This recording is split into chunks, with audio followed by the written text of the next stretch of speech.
Hello students, हमने last lecture के अंदर टॉपिक डिस्कस कर रहे थे परासरण दाब। अब वो जो कल या लास्ट लेक्चर में अपने जो टॉपिक डिस्कस किया है वो वहीं पे कंप्लीट नहीं होता, उसका एक छोटा सा डेरिवेशन रहता है। अभी अपने वही करने जा रहे हैं परासरण दाब, परासरण दाब। और उसके बाद अपने कुछ और टॉपिक स्टडी करेंगे और वो भी परासरण दाब से रिलेटेड हैं। तो देखो, परासरण दाब का जो अपने नियम पढ़ रहे हैं कि परासरण दाब के कौन कौन से रूल्स होते हैं, क्या होते हैं। सबसे पहला नियम जो है वो होता है वांट हाफ बॉयल का नियम। कौन सा नियम है? वांट हाफ बॉयल का नियम। अब ये जो वांट हाफ बॉयल का नियम है ये क्या कहता है? ये कहता है, अच्छा, परासरण दाब को पाई से रिप्रेजेंट करते हैं अपने। किससे रिप्रेजेंट करते हैं? पाई से रिप्रेजेंट करते हैं। तो वांट हाफ बॉयल के नियम में ये कहता है कि टी अगर निश्चित हो, क्या हो? टी का मतलब टेम्परेचर अगर निश्चित हो तो जो परासरण दाब है वो सांद्रता के समानुपाती होता है। पाई किसके समानुपाती होगा? सांद्रता के। तो देखो यहाँ पर C सांद्रता है, पाई परासरण दाब है, और जो सांद्रता होती है ना वो समानुपाती होता है 1/, अपने मान सकते हैं तन्यता, मतलब इसको V से रिप्रेजेंट करते हैं। ये जो V है वो आयतन नहीं है, ध्यान रखना, वो है तन्यता।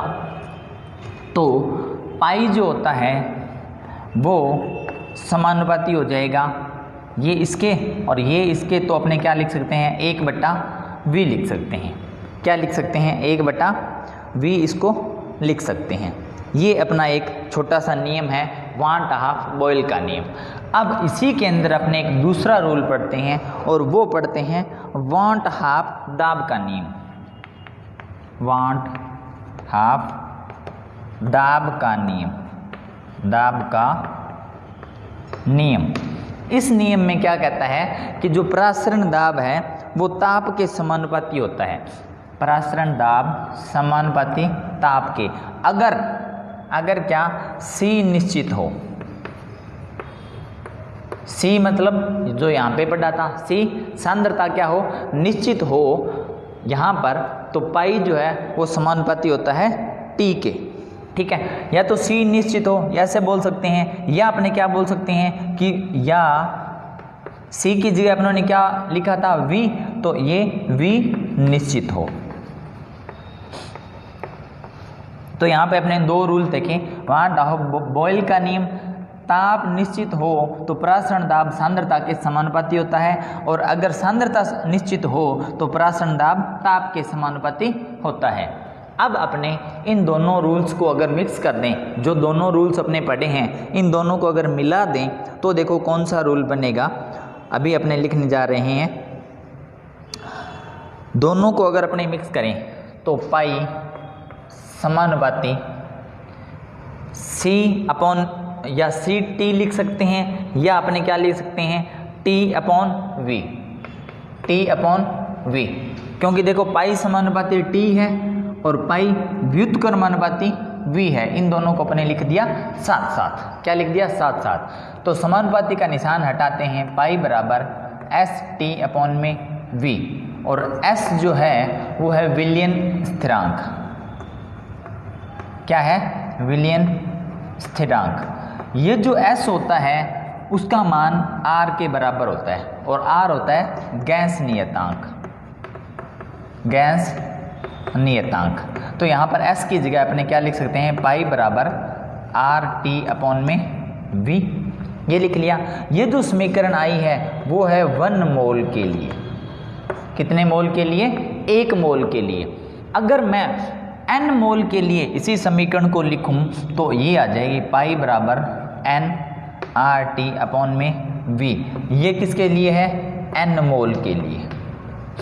ये समीकरण किसके लिए है? N मोल के लिए। अब आपको ये पता है कि ये जो समीकरण है इसको अपने ऐसे भी लिख सकते हैं, पाई V बराबर NRT। और गैस समीकरण होती है, आपको ध्यान है P V is equal to N R T. तो ये पी होता है वो दाब ही होता है, पी क्या होता है, दाब होता है। और यहाँ पर जो पाई है वो भी किसकी फॉर्म में है, परासरण दाब ही तो है। ये पाई क्या है यहाँ पर, परासरण दाब है। ठीक है, तो ये समीकरण अपनी आ गई यहाँ से। ठीक है, इससे अपने कुछ भी जो भी न्यूमेरिकल आएगा वो अपने सॉल्व कर सकते हैं। अब अपने जो पढ़ने जा रहे थे कि भाई अपने ये जो टॉपिक है परासरण दाब का, ये था अणुसंख्यक गुणधर्म के लिए। और आपको पता है अणुसंख्यक गुणधर्म में अपने विलेय की मोलरता निकालते हैं, मतलब MB का मान निकालते हैं, आपको ये पता है। ठीक है, तो देखो अगर मैं आपको ये कहूँ, ये समीकरण मैं दोबारा से लिखूँ, पाई बराबर N/V RT। अब देखो N/V क्या होता है, इसको अगर मैं हिंदी में लिखूँ, मोलों की संख्या, और ये है विलेय के मोलों की संख्या, किसके, विलेय के मोलों की संख्या बटा विलयन का आयतन। तो देखो ये किसका फॉर्मूला है, सिर्फ N/V की बात कर रहे हैं, इसको हिंदी में लिखा अपने विलेय के मोलों की संख्या N बटा विलयन का आयतन V। ये किसका फॉर्मूला हुआ, ये फॉर्मूला हुआ M का। तो इसकी जगह मैं ये लिख सकता हूँ क्या, MRT, और M है यहाँ पर मोलरता। क्या चीज़ है, M है यहाँ पर मोलरता। तो देखो यहाँ से एक रिलेशन आ गया कि अगर R तो नियतांक है ही और T भी क्या हो, नियत हो। R तो नियतांक होता ही है, और अगर मैं T को भी फिक्स कर लें, मतलब टेम्परेचर को भी नियत कर लें, तो पाई समानुपाती आ जाएगा M के। तो देखो यहाँ पर ये थोड़ा सा अलग कुछ अपने को कंसेप्ट देखने को मिल रहा है, और वो ये है कि जितने भी अपनों ने अणुसंख्यक गुणधर्म देखे थे, परासरण दाब, वाष्प दाब अवनमन, अपेक्षिक अवनमन वाष्प दाब का, और क्वथनांक उन्नयन, हिमांक अवनमन, जो भी अपनों ने अभी 3 टाइप के जो अणुसंख्यक गुणधर्म स्टडी किए हैं, उसमें जो भी अणुसंख्यक गुणधर्म थे वो स्मॉल m के समानुपाती थे। किसके समानुपाती थे, स्मॉल m, मतलब मोलरता के। और यहाँ पर ये जो m है ये है मोलरता। तो ये थोड़ा सा डिफरेंस आ गया कि जो परासरण दाब होता है वो मोलरता के समानुपाती होता है। परासरण दाब किसके समानुपाती होता है, मोलरता के।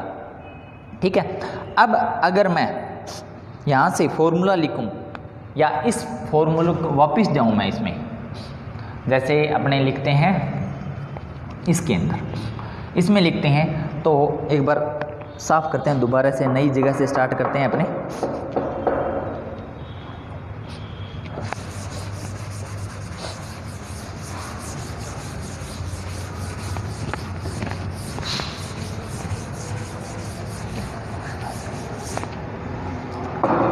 देखो आपको ये पता है pi is equal to N/V RT, और N का फॉर्मूला आपको पता है, N का फॉर्मूला होता है WB/MB।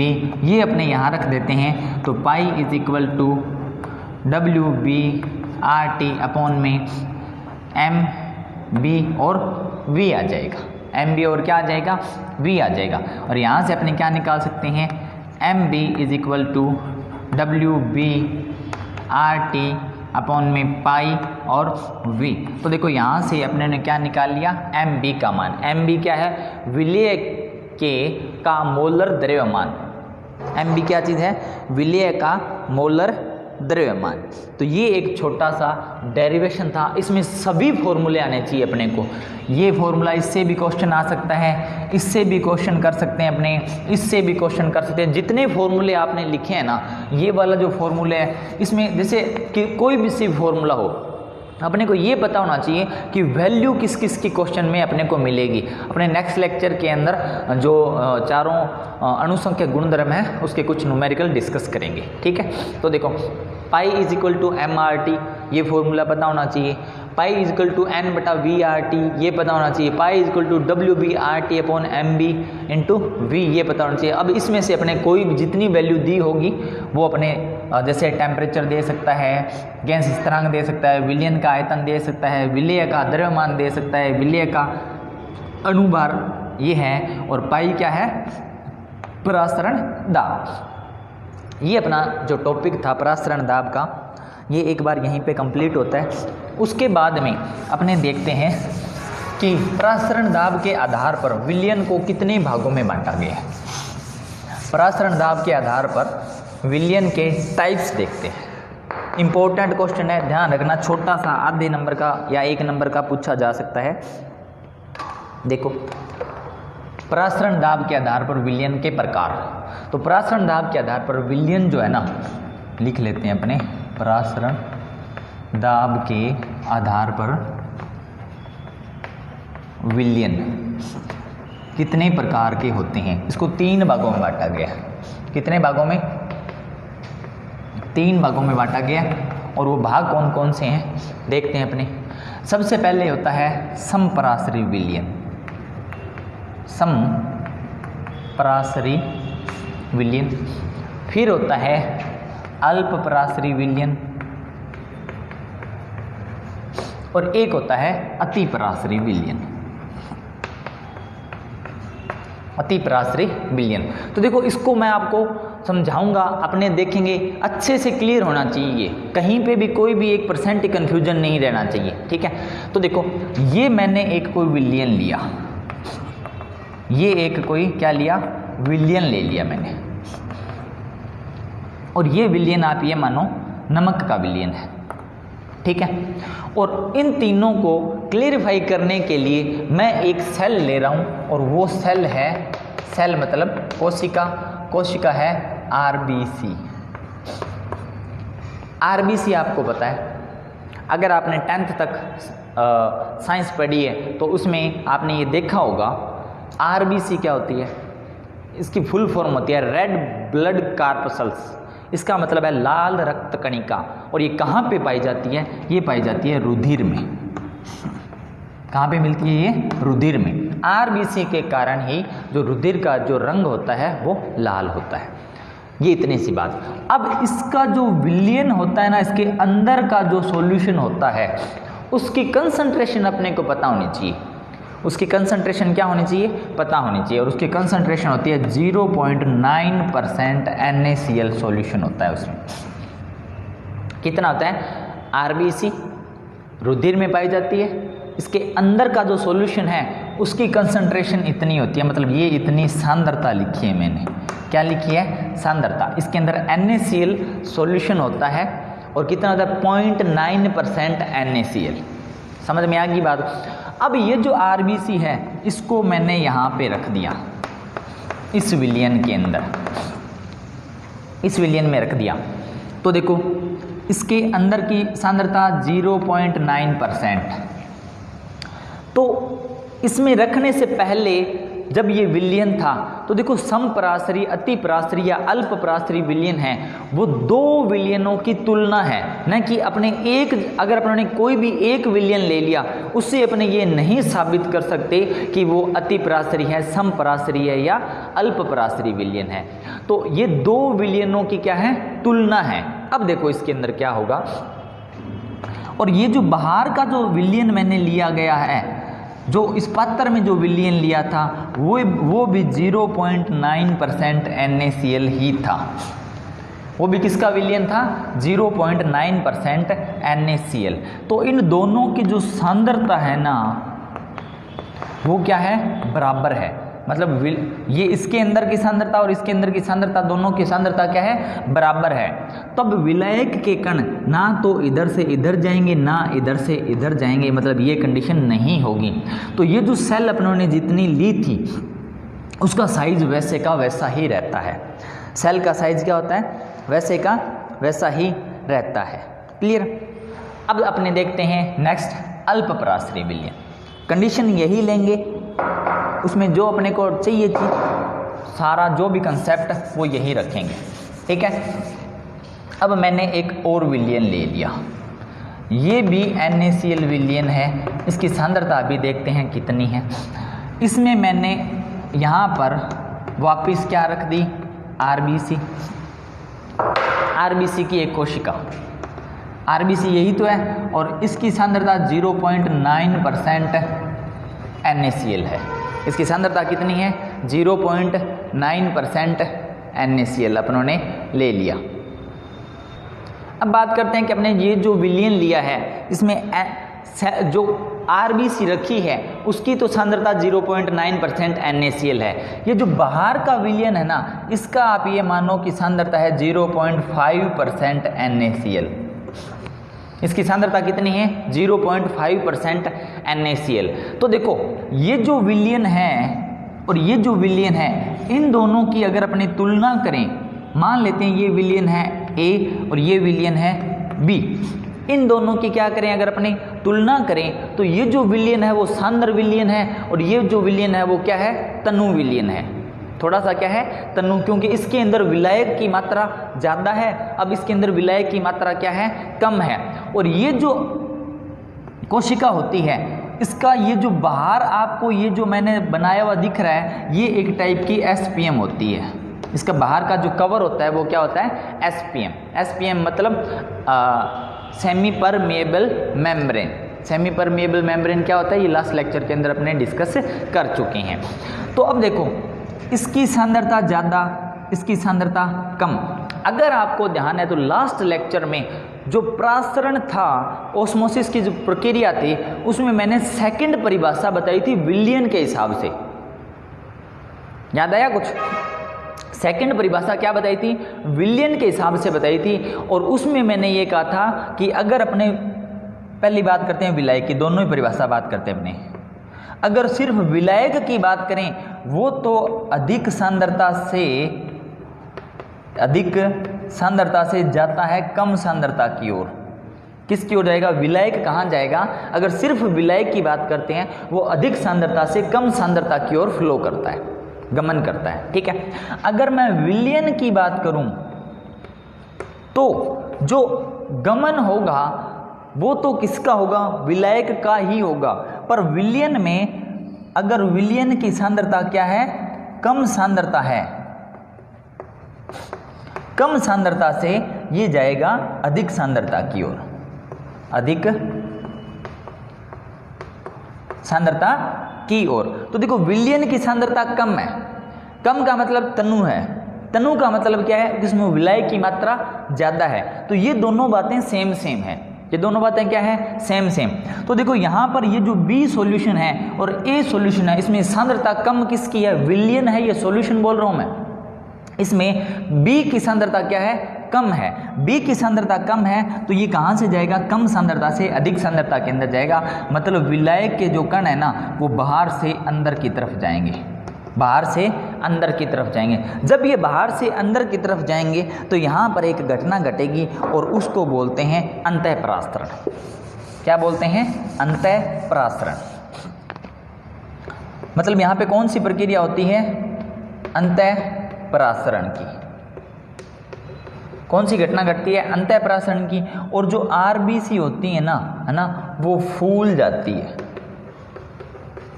RBC क्या होती है? फूल जाती है। क्यों? क्योंकि विलायक के कण बाहर से अंदर की तरफ जा रहे हैं तो RBC क्या होगी? थोड़ी सी फूल जाएगी, वो मोटी हो जाएगी। क्लियर? तो देखो ये जो अल्प और ये जो अति शब्द लिखा है ना, आप कंफ्यूज मत होना। थोड़े दिन बाद क्या होगा कि जब आप इसको टॉपिक को याद कर लोगे या छोड़ दोगे उसको, है ना, फिर जब अपने दोबारा रिवाइज करेंगे तो एक बार आपको ये थोड़ा सा जरूर सोचने पे मजबूर हो जाओगे कि भाई अल्प कौन सा था और अति कौन सा था। तो मैं यहाँ पर एक ट्रिक बता देता हूँ। ये जो अल्प और जो अति है ना, वो विलयन के लिए है। और कौन से विलयन के लिए? बाहरी विलयन के लिए।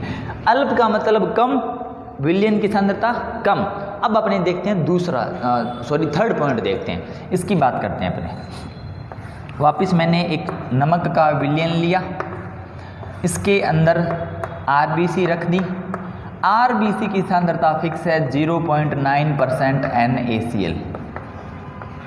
और ये जो बाहर मैंने ये इसको माना था अपनों ने A विलयन, और ये जो B विलयन मैंने लिया है बाहर, नमक का विलयन लिया है, इसकी सांद्रता है आप ये मान लो 1.2% NaCl, 1.2% NaCl। अब देखो, अब इसकी सांद्रता होगी ज़्यादा, इसकी सांद्रता होगी कम। तो अभी मैंने यहाँ पर थोड़ी देर पहले लिखा था कि जो विलयन है उससे अगर अपने प्रासरण की बात करते हैं तो विलयन कम सांद्रता वाले विलयन से अधिक सांद्रता वाले विलयन की ओर विलायक के कण जाते हैं। किसके कण जाएंगे? विलायक के कण। तो कौन से विलयन से, दोबारा रिपीट कर रहा हूं मैं, ये बात आप कंफ्यूज ना हो इसके लिए फिर से रिपीट कर रहा हूं मैं।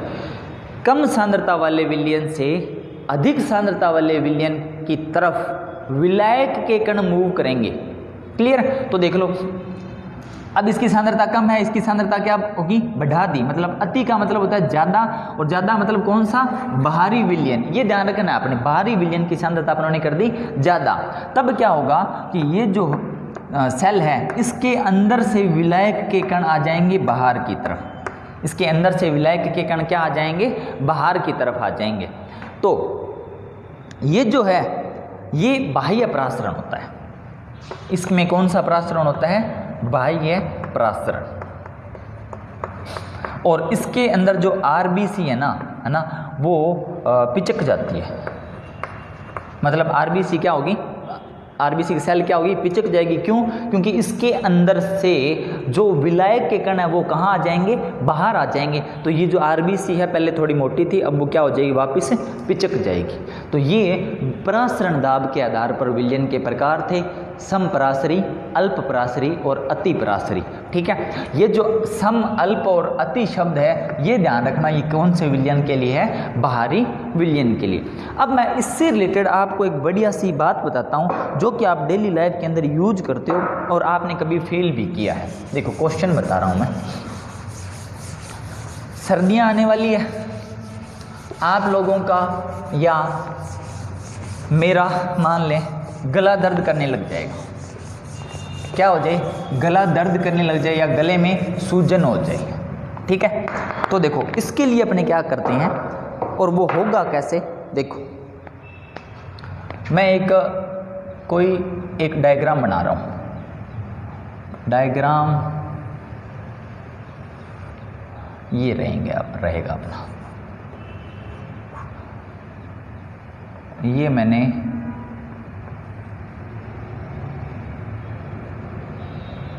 एक कोई इंसान की फोटो बनाने की कोशिश कर रहा हूं मैं। वेरी गुड, क्या बात है। देखो ये इसका गला है, कोई भी अच्छा लग रहा है क्या? चलो ठीक है, जैसे भी लग रहा है। ये गला है, इसके अंदर कोशिकाएं हैं। गला फूल गया, इसका गला क्या हुआ? फूल गया। मतलब कोशिकाएं हैं ना वो बड़ी होंगी। अब अपने क्या करते हैं कि पानी लेते हैं और उसमें नमक मिलाते हैं। क्या लिया? पानी लिया एक गिलास के अंदर, उसमें नमक मिलाया और अपनों ने क्या किया? थोड़ा सा मतलब अंदर नहीं लेके जाना उसको, उससे अपनों ने गरारे करने स्टार्ट कर दिए। आपको ध्यान है तो जैसे बड़े बुजुर्ग बोलते हैं कि अगर जुकाम या खांसी या जैसे भी हो जाए तो अपने क्या वो बोलते हैं कि गरारे करने से जुकाम खांसी क्या हो जाती है? ठीक हो जाती है। तो देखो यहाँ पे अपने क्या करते हैं, ये पानी अपनों ने पिया, गरारे किए। मतलब क्या हुआ कि बाहर से जो पानी पी रहे हैं ना अपना, बाहर से जो भी पानी अपने पी रहे हैं वो अतिपरासरी है। कौन सा है? अतिपरासरी। मतलब इस सेल की जो सांद्रता है और इसकी सांद्रता, सेल के अंदर का विलयन A मान लो और ये जो विलयन है B मान लो, तो B की सांद्रता ज़्यादा है किससे? A से। जब B की सांद्रता A से ज़्यादा है वो यहाँ आएगा पानी। ठीक है, अंदर लेके नहीं जाना, पेट में नहीं लेके जाना इसको। तब क्या होगा कि अपने ने गरारे किए और वो पानी इन सेल्स के पास में आएगा। गले की जो सूजन होगी उस सेल्स के क्या आएगा? पास आएगा। तो वो अतिपरासरी। कौन सा पानी है ये? लिख लेते हैं अपने, अतिपरासरी। और अतिपरासरी में मैंने अभी बताया था कि जब अतिपरासरी विलयन में आरबीसी रखी थी अपनों ने, लास्ट में अपनों ने डिस्कस किया था, आरबीसी रखी थी। तो वो जो आरबीसी थी उसके अंदर का जो फ्लूइड था वो बाहर आ गया था। मतलब उसके अंदर जो विलायक था वो क्या आ गया? बाहर आ गया था और सेल्स क्या हो गई थी? पिचक गई थी। तो जब अपने 2-4 बार गरारे करते हैं तब क्या होता है कि ये जो सेल्स हैं, ये जो फुली हुई सेल्स हैं, इसी से गला दर्द होता है। तो ये जो फुली हुई सेल्स है ये वापस क्या हो जाएंगी? पिचक जाएंगी। क्यों पिचक जाएंगी? क्योंकि इसके अंदर का जो फ्लूइड, एक्स्ट्रा फ्लूइड जो था या इसका विलायक की मात्रा थी वो क्या होगी? निकल जाएगी और इन सेल्स की जो शेप है वो क्या हो जाएगी, नॉर्मल शेप आ जाएगी और अपना जो गला है वो क्या हो जाएगा, सही हो जाएगा। ये आपके एक बायो का टॉपिक था और बायो का क्वेश्चन था। अब उसके बाद में एक छोटा सा टॉपिक और बचता है, प्रतिलोम परासरण। देखो प्रतिलोम परासरण क्या है, आपको पता चल गया होगा। अगर आपको इसने ये जो लिखा है इसका मीन पता है तो, है ना, देखते हैं। इसके लिए अपने कल वाली एक जो लास्ट लेक्चर में अपने यू ट्यूब ली थी, यू शेप की ट्यूब ली थी, यहाँ पर सेमी SPM भर लिया था अपनों ने। इधर विलायक था, इधर विलियन भरा हुआ था। ये क्या था, विलियन भरा हुआ है और इधर भरा हुआ है विलायक। यहाँ पर अपने पास पिस्टन लगे थे, अगर आपको ध्यान है तो। क्या लगे थे, पिस्टन लगे थे। तो मैंने आपको ये बताया था कि विलायक के कण सेमी परमिएबल मेम्ब्रेन से इधर जाएंगे, इधर जाएंगे। ये पिस्टन कहाँ जाएगा, पिस्टन जो है वो ऊपर की तरफ जाएगा। पिस्टन कहाँ जाएगा, ऊपर की तरफ जाएगा। तो अगर मैं ये कहूँ कि ये जो है वो P अंतः दाब है, मतलब P लग रहा है, प्रेशर लग रहा है पिस्टन पर, और अंतः मतलब अंदर की साइड से लग रहा है। ये मैंने लगा दिया P बाह्य। क्या लगा दिया, P बाह्य दाब लगा दिया। अगर दोनों का मान हो गया बराबर, देखो P अंतः का मान बराबर है P बाह्य के, मतलब जितना ये ऊपर जा रहा है उतना अपने बाहर से प्रेशर लगा रहे हैं, तब तो क्या होगा कि जो परासरण की प्रक्रिया है वो बंद हो जाएगी। कौन सी प्रक्रिया, परासरण की जो प्रक्रिया है वो क्या हो जाएगी, बंद हो जाएगी।